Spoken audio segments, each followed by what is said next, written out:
आज नील स्टेशन पर खड़ा है और अपनी आने वाली ट्रेन का इंतजार कर रहा है। यूं तो हर बार वो दिल्ली से मुंबई का सफर एरोप्लेन में ही करता था, लेकिन इस बार छुट्टियां खत्म भी नहीं हुई और बॉस ने पहले ही वापस बुला लिया किसी जरूरी काम से। इसलिए प्लेन की टिकट न मिलने की वजह से नील ट्रेन ही से जा रहा है।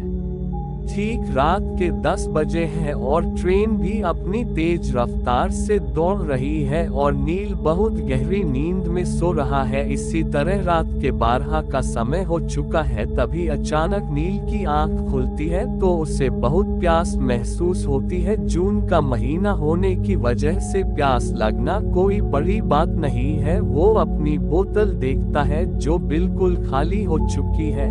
अब वो अगले स्टेशन का इंतजार करने लगता है। कुछ देर बाद अगला स्टेशन आता है और वो वहां से पानी खरीद कर पीता है। अब जो ही वो ट्रेन में चढ़ने लगता है कि उसकी मुलाकात एक चुलबुली लड़की से होती है। काफी घबराए होने के वजह से वो इतनी तेजी से गाड़ी की ओर दौड़ रही थी कि नील से टकरा जाती है और उसका सारा सामान भी बिखर जाता है और नील उसकी सहायता करता है। गाड़ी ने भी अपना हॉर्न दे दिया है और नील उसे बहुत मुश्किल से गाड़ी में चढ़ाकर खुद भी चढ़ जाता है। ठीक नील के सामने वाली सीट उस लड़की की रिजर्व है, इसलिए अब दोनों आमने सामने ही बैठे हैं। अब नील उसका चेहरा बहुत ध्यान से देख पा रहा था। अभी नील उसी के बारे में सोच रहा था कि एक खूबसूरत लड़की उसके सामने आकर कहती है, जी मैं गलती से गलत डिब्बे में चढ़ गई हूँ, क्या जब तक अगला स्टेशन नहीं आता आपके साथ बैठ सकती हूँ। नील का ध्यान सामने बैठी लड़की से हटकर साथ खड़ी हुई लड़की पे जाता है तो मन में सोचता है, यार आज की रात तो कुछ ज्यादा ही हसीन होने वाली है। दो खूबसूरत लड़कियां मेरे साथ सफर करेगी। अभी नील सोच ही रहा होता है कि तभी वो लड़की दोबारा आवाज देती है, आप मुझे सुन रहे हैं ना।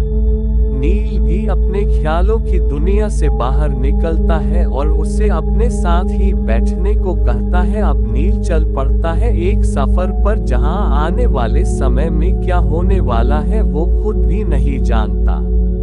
गाड़ी अपनी रफ्तार पे चल रही है। ज्यादातर सभी यात्री सो रहे हैं, लेकिन अगर कोई जाग रहा है तो वो है नील, उसके साथ बैठी हुई लड़की और उसके सामने बैठी हुई लड़की। अब नील अपने साथ बैठी हुई लड़की से बात करने की सोचता है। नील उससे कहता है, माफ कीजिएगा क्या मैं आपका नाम जान सकता हूँ। लेकिन इससे पहले कि वो कुछ कहती सामने बैठी हुई लड़की कहती है, आपको और कोई काम नहीं क्या? यूं ही मुसाफिरों से उनका नाम पूछते फिरते हैं।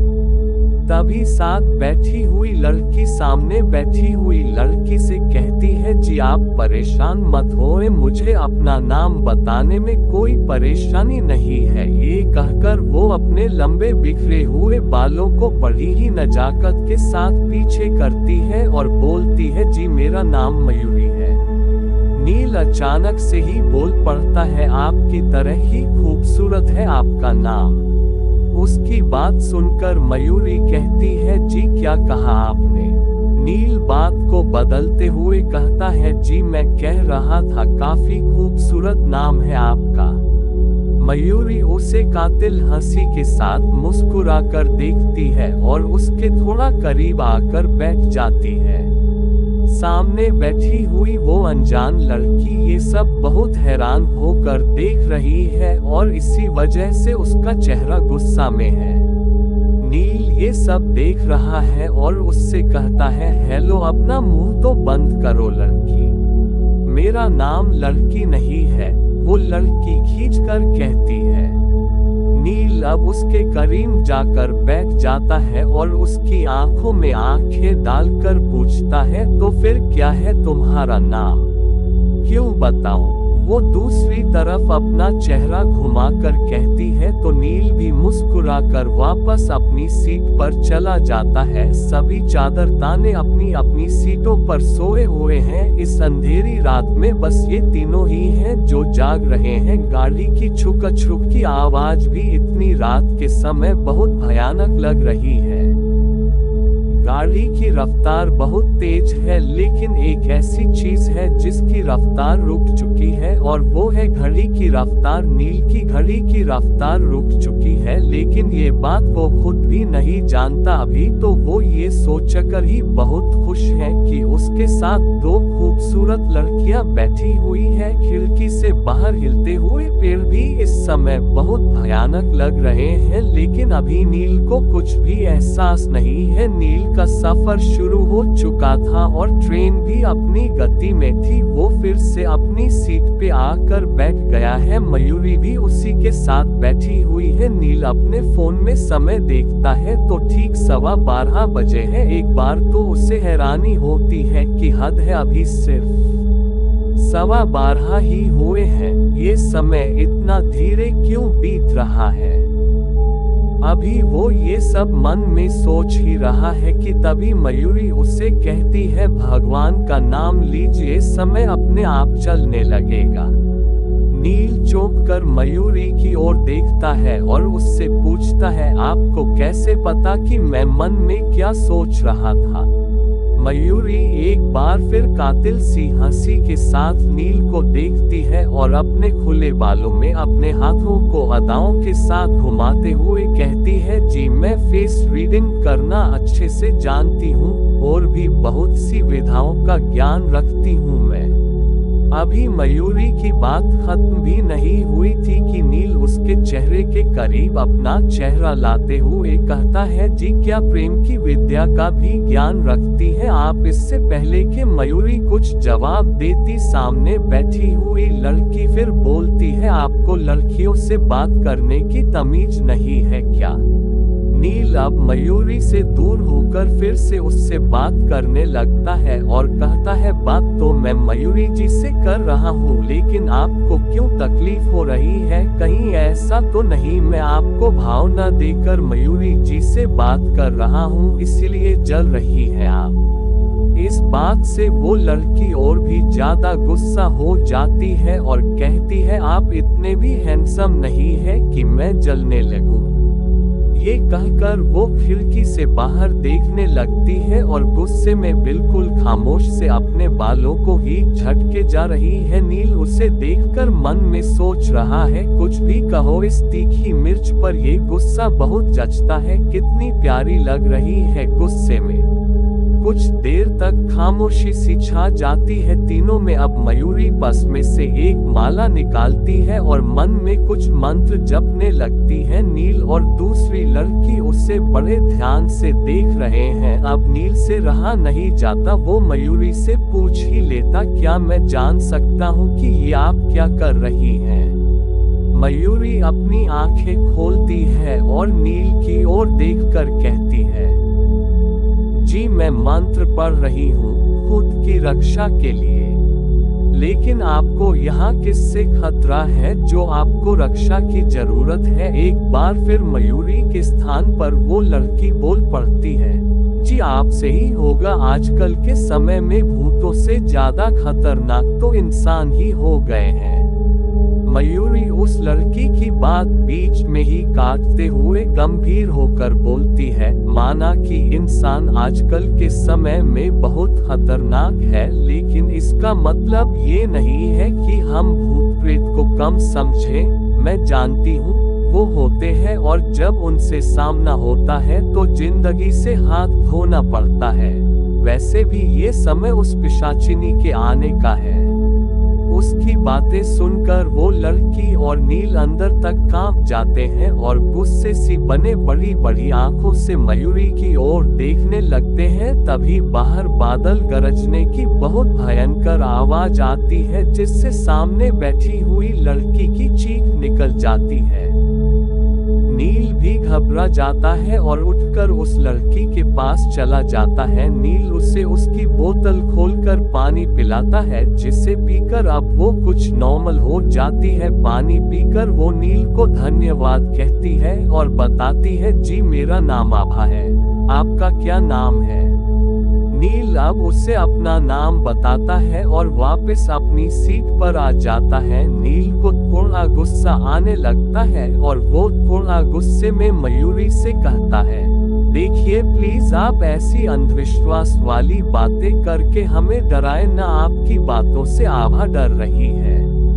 मयूरी भी नील को कहती है, आपको क्या लग रहा है कि मैं झूठ बोल रही हूँ? आपको नहीं पता कि जिस जगह से ट्रेन जा रही है वो सारा इलाका उस ट्रेन वाली पिशाचिनी का है। जो भी ट्रेन इस रास्ते से गुजरती है वो कभी भी किसी भी ट्रेन में चढ़ जाती है। अगर एक बार उसे कोई पसंद आ जाए तो उसे अपने साथ लेकर ही जाती है। उसकी बातें सुनकर नील और आभा भी डर जाते हैं, लेकिन नील फिर भी नॉर्मल होते हुए कहता है, देखिए प्लीज ऐसी बातें मत कीजिए। अब ये कहकर वो भी अपनी सीट की खिड़की से बाहर देखने लगता है। उसके मन में भी बहुत बेचैनी है और बहुत से ख्याल उसके मन में आ रहे हैं कि तभी सामने बैठी हुई आभा उसे आवाज देती है, एक्सक्यूज मी। नील अब आभा की ओर देखकर कहता है, जी बोलिए क्या बात है? आभा कांपती हुई आवाज से कहती है, देखिए प्लीज मेरी बात का कोई गलत मतलब मत निकालिएगा, मुझे आपकी एक मदद चाहिए थी। नील कहता है, जी बोलिए मैं आपकी क्या सहायता कर सकता हूँ? आभा लड़खड़ाते हुए शब्दों से कहती है, जी मुझे वॉशरूम जाना है, क्या आप मेरे साथ चल सकते हैं? मुझे अब इस ट्रेन में बहुत डर लग रहा है। नील को कुछ अजीब सा लगता है और वो कहता है, जी आप मयूरी जी को भी तो साथ ले जा सकती है। आभा थोड़ी गुस्से में बोलती है, नहीं मुझे नहीं जाना इनके साथ। अच्छे खासे खुशहाल सफर को डरावना बना दिया इनकी बातों ने। अगर आप चल रहे हैं तो ठीक है, वरना मैं खुद ही जाती हूँ। ये कहकर वो उठकर जाने लगती है तो नील उसका हाथ पकड़कर रोक लेता है और कहता है, रुकिए मैं चलता हूँ आपके साथ। वो दोनों उठकर वहां से चले जाते हैं और मयूरी वहीं बैठी मुस्कुरा रही है। उनके जाने के बाद वो मुस्कुराते हुए कहती है, मूर्ख है ये, कुछ नहीं जानते। बाहर तेज बारिश भी शुरू हो चुकी है, बिजली भी लगातार चमक रही है। तेज तूफान होने की वजह से ट्रेन की रफ्तार भी कम कर दी गई है। रास्ते में दिखने वाले पेड़ हिलते हुए इतने भयानक लग रहे हैं कि जैसे कोई बड़े बड़े राक्षस नृत्य कर रहे हो। चमगादड़ों की आवाज भी बहुत भयानक लग रही है। बाहर बहुत भयानक बारिश हो रही है। आभा और नील दोनों डरते हुए एक दूसरे का हाथ पकड़कर वॉशरूम तक आते हैं तो देखते हैं कि गाड़ी का एक तरफ का दरवाजा खुला हुआ है और वहां से बारिश का पानी अंदर आ रहा है। अब नील आभा को कहता है, तुम वॉशरूम जाओ, मैं जब तक ट्रेन का ये दरवाजा बंद करता हूँ। आभा जी कहकर वॉशरूम चली जाती है और नील अब धीरे धीरे दरवाजा बंद करने को आगे आता है, लेकिन जैसे ही वो दरवाजा बंद करने के लिए अपना हाथ आगे बढ़ाता है कि तभी उसके हाथ पर कोई पक्षी आकर चिपक जाता है। वो पीछे हो जाता है और देखता है कि वो चमगादड़ है। नील उसे जल्द ही अपने हाथ की चमड़ी से अलग करता है और बाहर को फेंक देता है। अब वो जल्दी से आकर ट्रेन का दरवाजा बंद कर देता है कि तभी उसे लगता है जैसे उसके पीछे से कोई निकल कर गया हो। वो मुड़कर जैसे ही देखता है तो वहाँ कोई भी नहीं होता,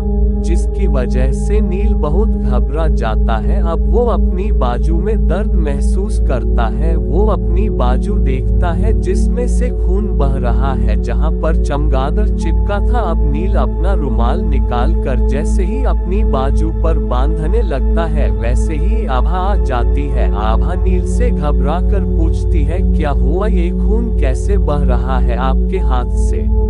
नील उससे बताता है कुछ खास नहीं लगता है, उस पिशाचिनी को मैं पसंद आ गया हूँ, तो चमगादड़ बनकर आई थी और मुझसे चिपक गई थी। ये कहकर वो हंसने लगता है। आभा उसके पास आती है और रुमाल उसके हाथ से लेकर उसके हाथ पर बांधती है और अब कहती है, हर समय मस्ती मजाक के मूड में ही रहते हो क्या आप?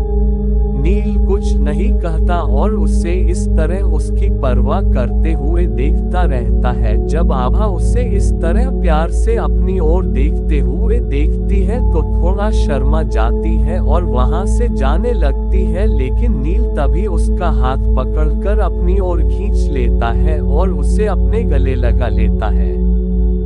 आभा भी इस बात का विरोध नहीं कर पाती। बाहर अभी भी भयंकर बारिश हो रही है, बादल गरज रहे हैं और अजीब अजीब आवाजें भी आ रही हैं, लेकिन इन सारी बातों की परवाह किए बिना आभा और नील एक दूसरे की बाहों में खोए हुए हैं। अब नील जैसे ही उसके और करीब आने लगता है कि तभी एक चीख की आवाज आती है और वो दोनों चौंककर एक दूसरे से अलग हो जाते हैं। अब आभा नील से कहती है, मुझे लगता है ये जरूर मयूरी की चीख की आवाज है। ये बात सुनते ही वो नील अपनी सीट की तरफ दौड़ता है और उसके पीछे पीछे आभा भी दौड़ती है। वो दोनों वहां पहुंचते हैं तो देखते हैं कि मयूरी गायब है, वहां पर कोई नहीं है। बाकी सभी भी अपनी अपनी सीटों पर गहरी नींद सो रहे हैं। इस तरह धीरे धीरे ये रात और भी भयंकर होती जा रही है। अब नील आभा से कहता है, तुम यहीं सीट पर बैठो, मैं जाकर मयूरी को ढूंढता हूँ। ये कहकर वो जैसे ही जाने लगता है कि तभी आभा उसका हाथ पकड़कर कहती है, नील मुझे यहाँ अकेला छोड़कर मत जाओ प्लीज। नील उसे समझाते हुए कहता है, आभा मेरी बात समझो, हो सकता है मयूरी किसी मुश्किल में हो, प्लीज मुझे जाने दो, एक बार जाकर उसे ढूंढ लूं फिर जल्द ही लौट आऊंगा। लेकिन आभा अभी भी डरी हुई है और अब नील को कहती है, ठीक है नील, फिर मैं भी आपके साथ चलूंगी। ये कहकर वो भी उठकर उसके साथ चल पड़ती है। अब वो दोनों ट्रेन की दूसरी तरफ चल देते हैं। वो देखते हैं कि कोई भी यात्री नहीं जाग रहा है, सभी सोए हुए हैं। डिब्बा बहुत ही लंबा है, इसी वजह से वो मयूरी को ढूंढते ढूंढते बहुत आगे आ जाते हैं कि तभी वो देखते हैं कि वहां एक सीट के नीचे मयूरी बेहोश पड़ी हुई है। नील उसे जाकर उठाने की कोशिश करता है लेकिन नहीं उठा पाता, वो अभी भी बेहोश पड़ी हुई है। अब नील को उसकी चिंता होने लगती है तो वो उसे गोद में उठाकर वापस अपनी सीट की ओर चल देता है। उसके पीछे पीछे डरती हुई आभा भी चल रही है। कुछ ही देर में वो अपनी सीट पर पहुंच जाते हैं। अब नील उसे अपनी गोद से उतार कर अपनी सीट पर लिटा देता है और उसे उठाने की कोशिश कर रहा है, लेकिन अभी भी मयूरी बेहोश ही है। अब वो आभा से पानी की बोतल लेता है और उसके चेहरे पर छींटे मारता है। अब कहीं जाकर मयूरी को होश आ जाता है। मयूरी को जैसे ही होश आता है वो डर कर नील के गले लग जाती है। नील उसे तसल्ली देता है और कुछ देर बाद मयूरी भी अब नॉर्मल हो जाती है। अब नील उससे पूछता है कि मयूरी आप वहां कैसे पहुंच गई और बेहोश कैसे हो गई? मयूरी उसे कहती है, नील वो आई थी। नील अब डर जाता है और उससे पूछता है, कौन आई थी आप मुझे बताइए। मयूरी अब लड़खड़ाती हुई जुबान से कहती है, वही ट्रेन वाली पिशाचिनी आई थी, अभी मैंने उससे देखा था। ट्रेन वाली पिशाचिनी का नाम सुनते ही आभा और नील के चेहरे का रंग ही उड़ जाता है और दोनों एक दूसरे को देखने लगते हैं। उन्हें कुछ समझ नहीं आ रहा कि जो मयूरी कह रही है वो सब सच है या उसके मन का वहम। बाहर अभी भी बारिश हो रही है और बिजली चमक रही है। अब वो दोनों मयूरी को समझाने की कोशिश करते हैं कि ये सब आपका वहम होगा, लेकिन मयूरी नहीं मानती। वो अभी भी सहमी हुई है और बहुत परेशान भी है। अब मयूरी को संभालते हुए अचानक ही उसकी नजर अपनी कलाई पे जाती है तो उसके होश ही उड़ जाते हैं, क्योंकि उसकी घड़ी में अभी भी 12:15 ही बजे हैं। अब वो सोच रहा है कि ये कैसे हो सकता है कि अभी तक वही समय हुआ है। अब वो अपना मोबाइल देखता है तो उसमें भी वही समय हुआ है। अब नील समझ चुका है कि वो इस ट्रेन में फंस चुका है और ट्रेन वाली पिशाचिनी आ चुकी है।